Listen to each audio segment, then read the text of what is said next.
There was a 4,000 km chain of concrete and steel stretching from the French-Spanish frontier to Norway's northernmost point, a seemingly impenetrable Atlantic wall bristling with heavy guns, machine gun nests, and anti-tank turrets. This Nazi barrier was meant to drown any Allied dream of invading Hitler's Europe. Yet, in 1944, British and American planners schemed to shatter it with an assault so audacious it would change the fate of the war. How did deception, ruthless preparation, and a race against weather turn D-Day into the downfall of Nazi Germany? Journey with us into the heart of Operation Overlord, where rubber tanks fooled Hitler, gliders crashed through darkness, and men fought through minefields and bullets to break the Third Reich spine. After France fell to Germany, Field Marshal Erwin Rommel took command of the coastal defenses. He discovered that the Atlantic Wall was riddled with weak spots. Huge stretches were poorly manned or equipped with only light weapons, and he knew the Allies would exploit those gaps. Rommel ordered mines strewn across beaches and shallow seas, iron crosses and wooden stakes planted along the shorelines, and bombs wired to obstacles so that any movement could detonate deadly charges. He flooded inland plains to bog down vehicles and turned fields into swamps, but he simply couldn't mine and fortify every meter of the 4,000 km line. Germany lacked the time, materials, and manpower. Hence, the Allies needed to decide where and when to strike before these defenses could be completed. They chose Normandy, a coastal region between the Seine and Orne rivers offering wide beaches and open plains for tanks. The plan had 3 phases: seize a large coastal perimeter where bases could be built, funnel men and material through those bases, and then drive on Paris and ultimately Berlin. Allied commanders aimed for June 5, 1944, when moonlight and calm seas would allow troops to see obstacles, yet keep the tides low so underwater mines and iron crosses would be exposed and avoidable. In code, this became D-Day. But first they had to divert Germany's panzer reserves that lurked behind the wall ready to counterattack any breach. General Bernard Montgomery's earlier Operation Bertram in North Africa had fooled Rommel with dummy tanks and fake camps. Now the Allies unveiled a larger deception called Operation Fortitude. They massed inflatable tanks and trucks near the English town of Dover facing Calais, the shortest sea crossing to France, and broadcast fake radio chatter about invading there. Double agents fed false reports to German intelligence confirming a Calais landing. The ruse worked. Hitler shifted most panzers and reserves to Calais, leaving Normandy dangerously thin. Meanwhile, real troops amassed in southern England.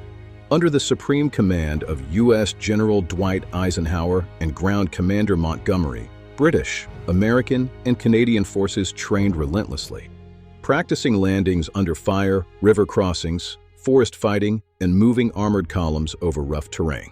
U.S. General Eisenhower knew any delay could expose their deception.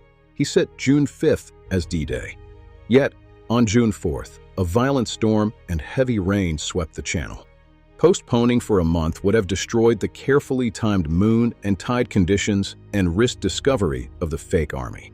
Eisenhower summoned meteorologists, who predicted a brief weather window 24 hours later. He gambled on June 6th instead, delaying by only 1 day. As luck, or fate, would have it, Rommel had returned to Germany to celebrate his wife's birthday on June 6th.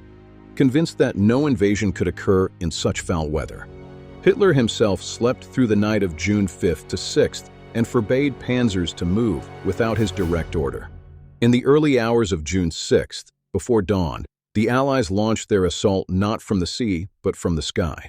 Their opening move aimed to cut roads and secure bridges behind the wall.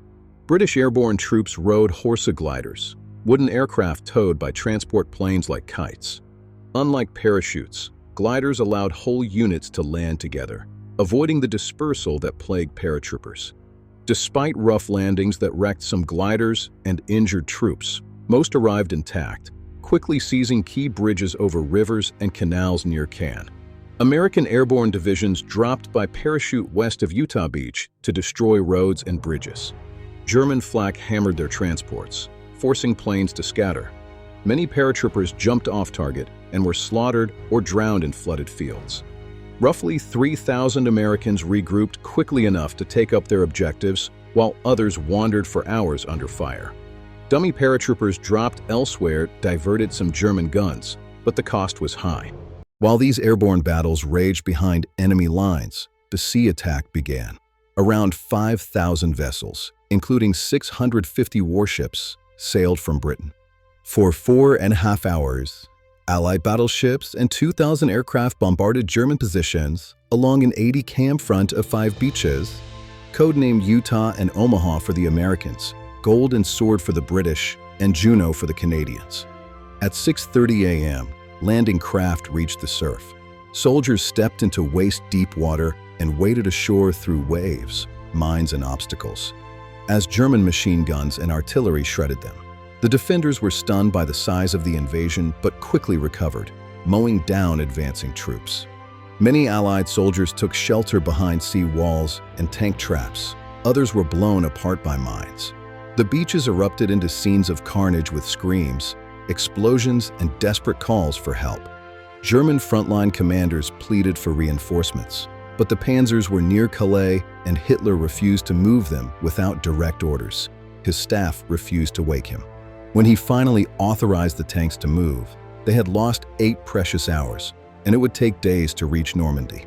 On the beaches, the Allies resorted to innovation to break through.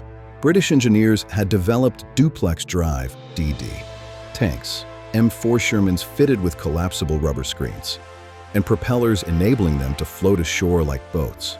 As infantry faltered under fire, commanders launched these Donald Duck tanks. Their appearance terrified German soldiers, who had almost no anti-tank weapons at hand. The defenders abandoned positions or surrendered. Gold and Sword were quickly taken by the British. Utah fell to the Americans. Juno proved difficult because an unexpected flood submerged obstacles and smashed landing craft, but the Canadians fought uphill and seized it. Only Omaha Beach, defended by experienced German troops on bluffs with interlocking fields of fire, nearly doomed the invasion. Casualties mounted so rapidly that U.S. commanders considered withdrawing or diverting British troops from other beaches. Instead, they summoned naval gunfire support. U.S. destroyers daringly steered close to shore, blasting German pillboxes and artillery positions. Once those defenses were knocked out, American troops stormed the bluffs and finally hoisted their flag by mid-afternoon. By evening, 156,000 Allied troops were ashore. Over the next 5 days, that number swelled to 356,000 men and more than 50,000 vehicles. The Allies constructed floating piers called Mulberry Harbors to unload cargo and laid an undersea oil pipeline from England. German counterattacks faltered because their panzers arrived piecemeal and were smashed by Allied aircraft. Over 10,000 Allied soldiers were killed or wounded on D-Day, but the Atlantic Wall had been breached. Normandy became a springboard. By late July, the Allies broke out of the beachhead. On August 25th, Paris was liberated. German panzers, hammered by Anglo-American planes and artillery, never recovered. In the background, events within Hitler's own circle accelerated the regime's demise. On July 17th, Rommel suffered severe head wounds in an Allied air attack. While he lay in hospital, discontented German officers plotted to assassinate Hitler on July 20th. Colonel Claus von Stauffenberg planted a bomb at a briefing in Hitler's East Prussian headquarters. The blast tore Hitler's trousers and wounded him, but he survived. In retaliation, more than 200 conspirators were executed. Although there was no evidence Rommel was involved, he was recovering from his injuries. His name surfaced in connection with some of the plotters. Hitler removed Rommel from command and presented him with a fatal choice: stand trial and be executed as a traitor, or commit suicide and have his family spared retaliation.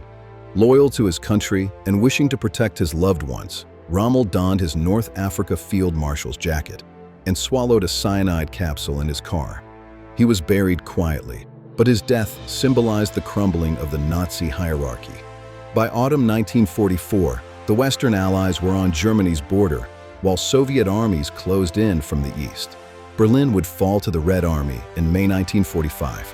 The shattering of the Atlantic Wall on June 6, 1944 was thus not just a tactical triumph, but a strategic turning point. Meticulously planned deception, ruthless innovation, and the relentless bravery of soldiers, sailors, and airmen combined to punch a hole through Hitler's fortress Europe and set in motion the rapid collapse of the Third Reich.